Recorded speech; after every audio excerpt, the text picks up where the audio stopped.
For every web developer who has a job, there are at least 10 who are stuck in the endless loop of learning HTML, CSS, and JavaScript again and again. What it takes to become an employable web developer. On this path, there are so many different technologies to learn that many people give up midway. We'll also cover 3 mistakes that you need to avoid at any cost. Let's get started.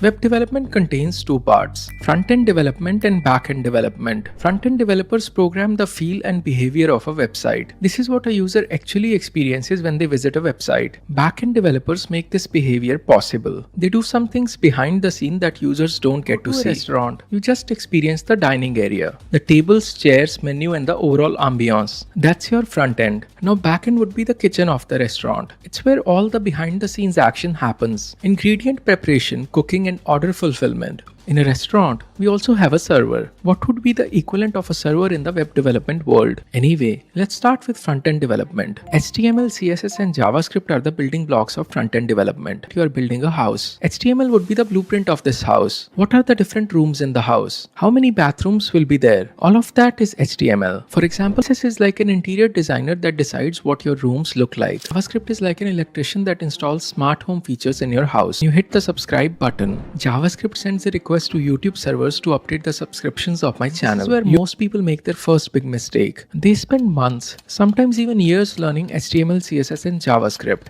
I'll just learn the top 20% concepts that cover the 80% of use cases. Schools. For HTML, I'll start from the top and do everything until HTML graphics. For CSS, I'll do everything until CSS grid. For JavaScript, I'll cover everything until JS HTML DOM. When you start working with CSS, you'll see that same things repeat again and again. You'll set height, add padding, and fix alignment of different objects and so on. And when you do this for so many objects in your web app, your CSS files start becoming very big and hard to manage. On top of that, debugging becomes a huge pain because there is so much repeated code. Now there are so many different frameworks that you can choose from. I would choose a framework that is easiest to learn. Once I know the basics of CSS, I want to be productive as fast as possible. If you're someone like me, you would go for Tailwind CSS. In other words, Tailwind already has all the repeated code pre-written. You just need to go to your HTML elements and use it. This makes Tailwind very easy to pick for beginners. Go to the Tailwind playground and play around with the code. You can read their beautifully written documentation and test what you are learning in the playground. You can also check out the official YouTube channel of Tailwind Labs.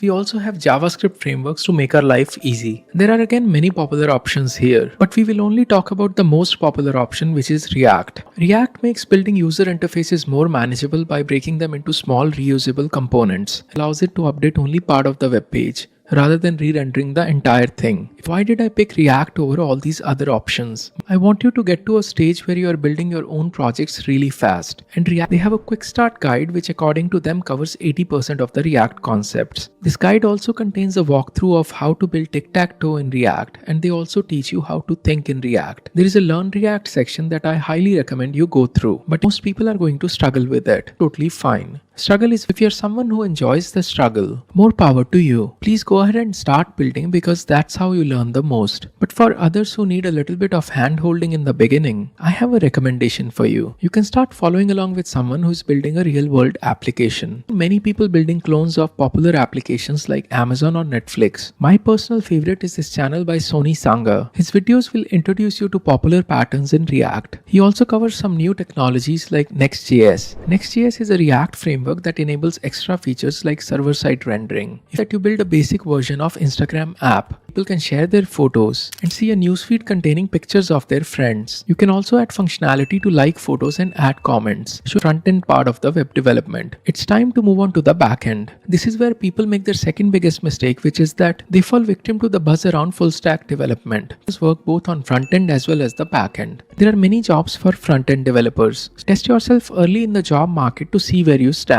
You already know JavaScript, so the easiest thing to do would be to use JavaScript in the backend as well. To be able to run JavaScript on the server or backend, we need to use Node.js. Node.js is a JavaScript runtime for servers. If you're similar to frontend, we need a JavaScript framework for the backend as well. Express provides you all the tools you need to build APIs. We talked about how dining area is the front end and the kitchen is the backend of a restaurant. An API would be the equivalent of the server of the restaurant. Basically, you place all your orders or requests with the API, and the API responds to you with the information you need. An API does this with the help of the data stored in a database. So in addition to Express, you'll need to use a library like Mongoose to talk to the database. Mongoose is a Node.js library for MongoDB, which is a popular database. You can quickly go through their documentation. This video by Traversy Media and create a web app from scratch. I recommend directly by building because if you have come so far, started. Add the capability to upload photos and follow each other by storing all the required information in a database. Create a newsfeed that contains actual photos of your friend and not the dummy data like many people make. They don't trust the process. Eventually they are not able to find the job. It might take you slightly longer, but you'll eventually get there that you start